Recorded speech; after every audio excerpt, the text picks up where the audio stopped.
Okay, well, we'll go ahead and get started. Today, I'm pleased to take another important step forward in our COVID recovery by ensuring that every child and family in Iowa has the opportunity to attend school 100% in person if that's their choice. When schools closed nationwide last spring due to the pandemic, Iowa lawmakers had the good sense to put measures in place that would ensure students return to some form of in-person learning when the new academic year began. Our Return to Learn plan provided sensible guidance and flexibility to support schools in reopening safely and responsibly, and the results have been overwhelmingly positive. Iowa was one of the few states that reopened its schools in the fall, and the vast majority of our school districts welcomed their students back for a full-time, in-person learning in August. I commend those school districts, from their leadership and board members to their teachers and staff, for doing what was necessary to bring kids back to the classroom and allow the families that they serve to choose what's best for their children.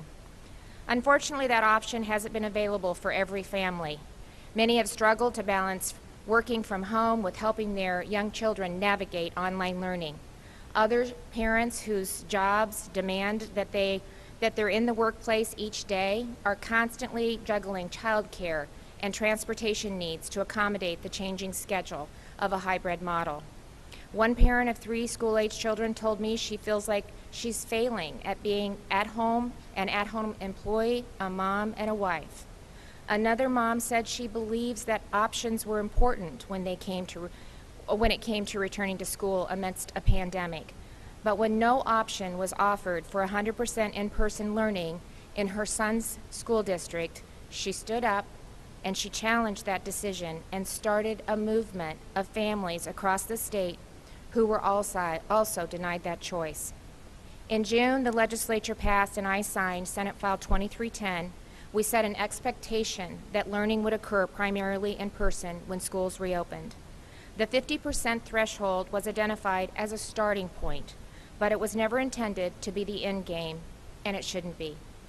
We now have the benefit of months of evidence that shows schools are the safest place for our kids to be. Transmission among our students is low, and spread isn't occurring due to contact in schools. Still, the safe return of students and teachers is absolutely critical. To help with that effort, the federal government allocated $400 million in CARES funding to Iowa schools to ensure that our schools could afford the resources and supplies to implement layered mitigation strategies to prevent the spread of the virus. $310 million of those funds will go directly to Iowa school districts. On top of that, the state has ensured that ample PPE is available for use in our schools. We've provided 21,000 gallons of disinfectant, 3,700 gallons of hand sanitizer, more than 110,000 face shields, 660 face masks, and 2,600 thermometers. And will continue to fulfill requests from any school that needs PPE and supplies to implement public health measures. But sadly, the biggest risk to our students is their continued absence from school. National research and outcomes in some of our schools show that keeping our kids out of the classroom has a profoundly negative effect on student achievement, resulting in learning loss in math and reading. And it's impacting students of color and those who attend high-poverty schools the most. It's time to put local control into the hands of parents where it belongs, so that they can choose what's best for their children. Today, I am so pleased to sign Senate File 160, a bill that requires school districts to provide an opportunity for parents to select full-time in-person instruction unless explicitly waived in a disaster proclamation. Any school not currently offering full-time in-person learning must notify parents of this additional option and allow them 5 days to select their learning model of choice. The in-person requirements will go into effect February 15th.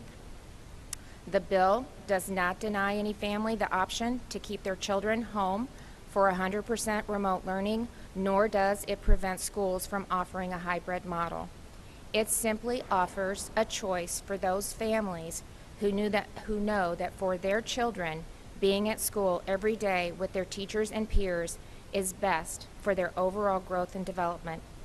I want to thank the many legislators who made this bill a priority as soon as the session began, especially Senators Sinclair and Zahn, and Representatives Thompson, Landon, and Gobble.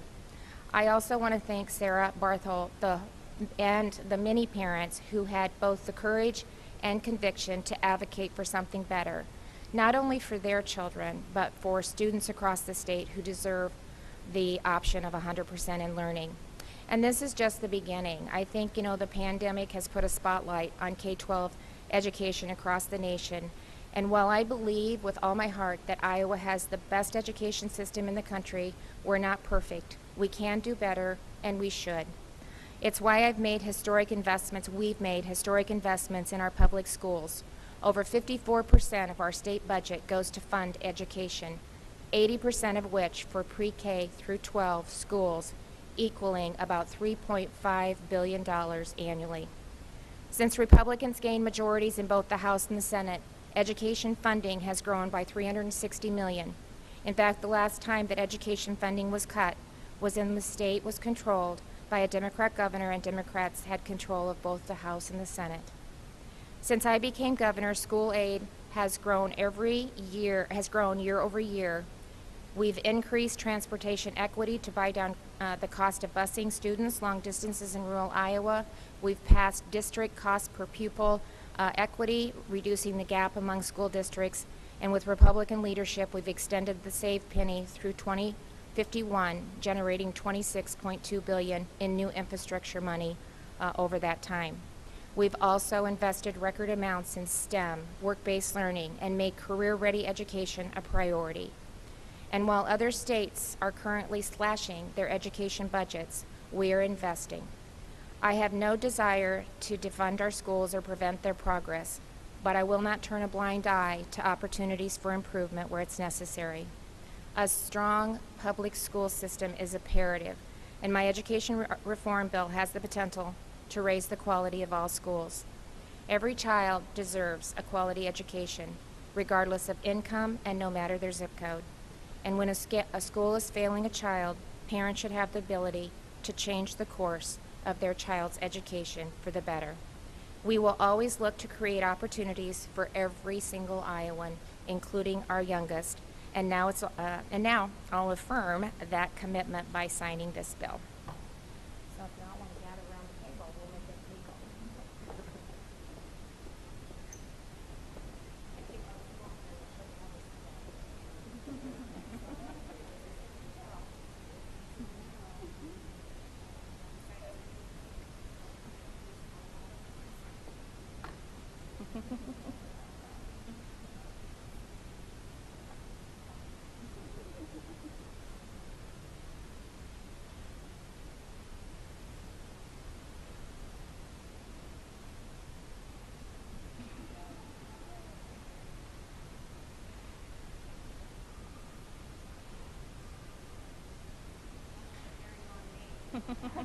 legal.